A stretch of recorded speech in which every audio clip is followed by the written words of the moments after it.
Preserving important cultural legacies requires intricate methods and technology. While Korean culture in the form of K-pop, K-drama, and K-food is growing in influence around the world, there are experts who put efforts in preserving Korea's cultural heritage, which has played a role in leading to the K-culture the world enjoys today. We invite Park Jong-seo, Director of the Cultural Heritage Conservation Science Center at the National Research Institute of Cultural Heritage, to talk about Korea's strength in this field and how it is transferring its technologies to help others around the world. Welcome, Director Park. Welcome, Director. Thank you for having me here. Thank you for joining us on the Culture Wave. So first and foremost, could you tell us what cultural heritage conservation technology exactly is, and also what is the role of your center? In simple terms, cultural heritage conservation technology is the method used to preserve cultural heritage for a long time. Cultural heritage, by its nature, is very old and deteriorates over time. Especially, objects excavated from archaeological sites are so vulnerable that sudden environmental change can easily cause damage. Scientific measures used to reverse or slow down the damage of cultural heritage is what we call cultural heritage conservation technology.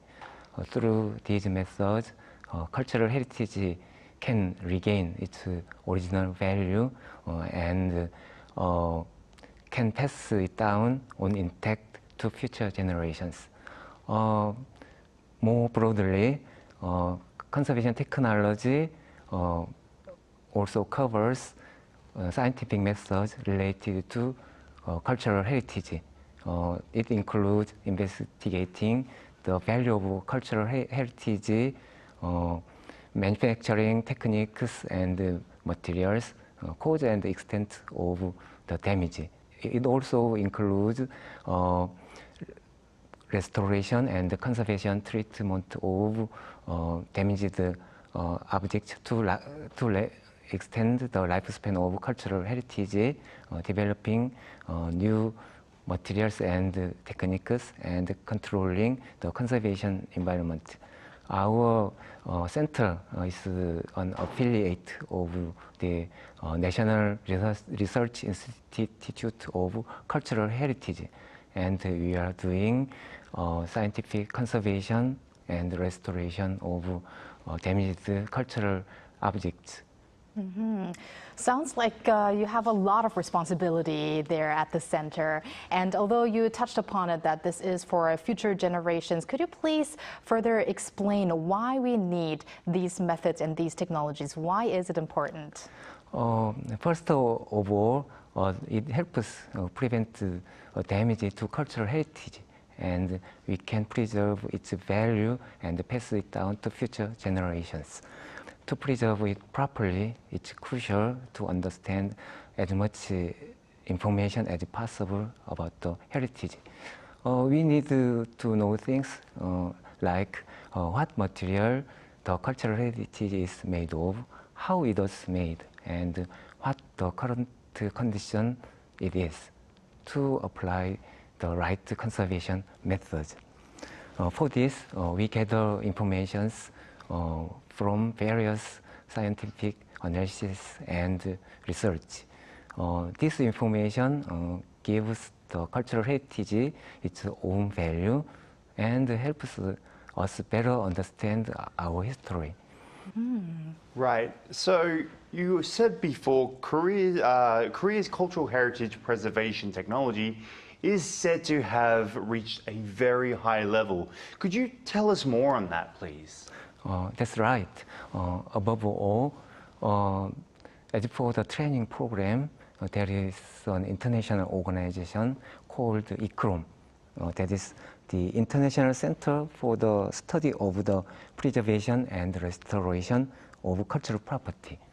And it runs a training program called COL-ASIA. Our National Research Institute of Cultural Heritage is a co-organizer of the program, and every year we send Korean experts to share the conservation technology with other countries. We also run our domestic training program called ICPC, International Cooperation Program on Conservation.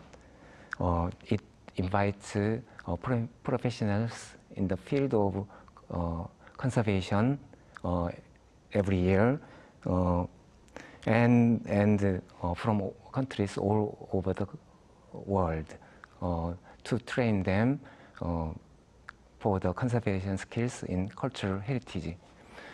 Furthermore,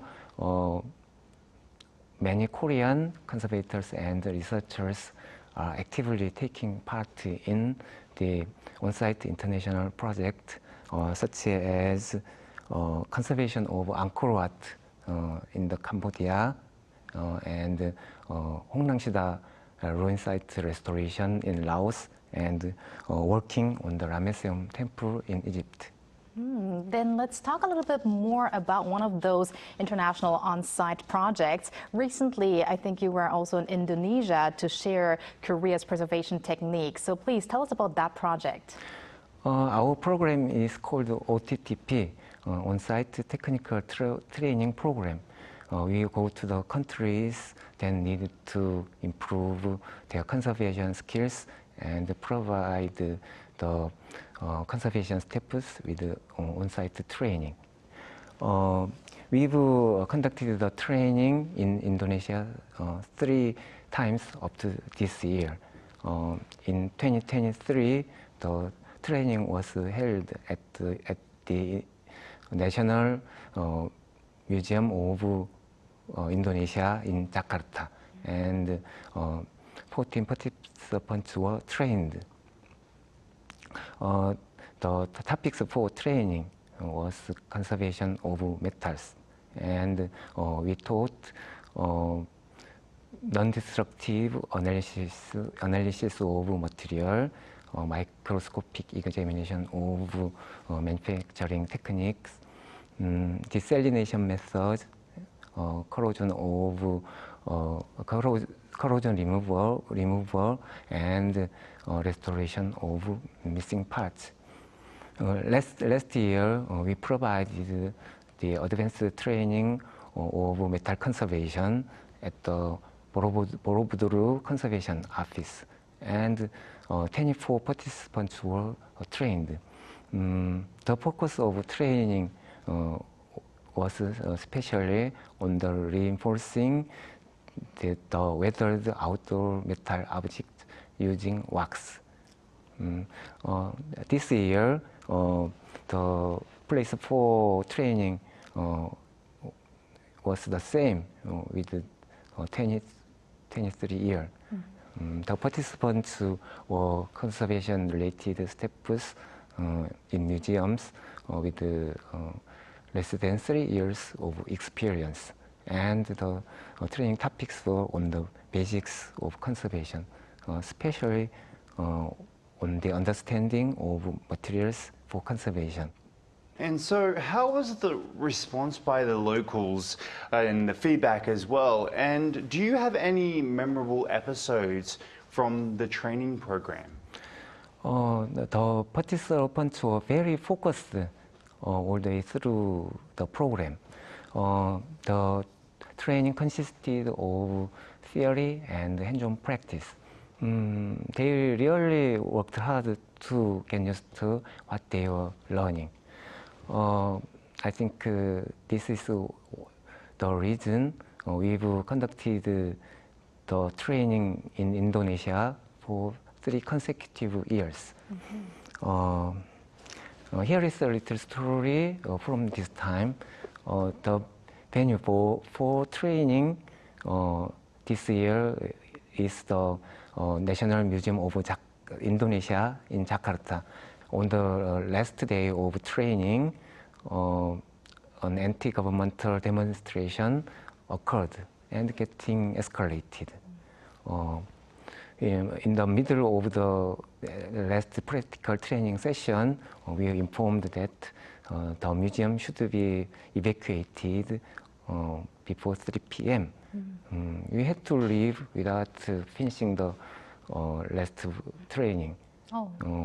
That everyone was disappointed with that, but our instructors and Indonesian participants really wanted to complete the program. So next day, early in the morning at 8 a.m., we all got together and completed the program in full. That's very touching to Yes, hear. Okay, then in what other parts of the world are these projects being held besides from Indonesia? Our OTTP program is part of an international exchange initiative aiming at Asian countries where the infrastructure for heritage conservation is still developing. Since starting in 2013, we've held training sessions in 7 Asian countries, including Myanmar, Bhutan, Mongolia, Uzbekistan, and Indonesia. We set topics and arrange sessions considering the level of expertise of the participants, their own cultural heritage, without relying on helps from other countries. We also hope that it helps us to strengthen Korea's international status in this field of cultural heritage conservation and to take a leading role in joint research and international cooperation in this field. All right, thank you very much, Director Park. That's all the time we have today, but I can imagine that it takes such much effort to transfer these technologies to other countries, especially because many countries have different cultural properties. They probably have also different rules. So thank you very much for sharing your story with us today and also your efforts in sharing all of our Korea's K-heritage preservation methods to the world. Thank you very much, Director. Thank you. And thank you, Walter. As always, we're going to see you back here next time. See you very soon.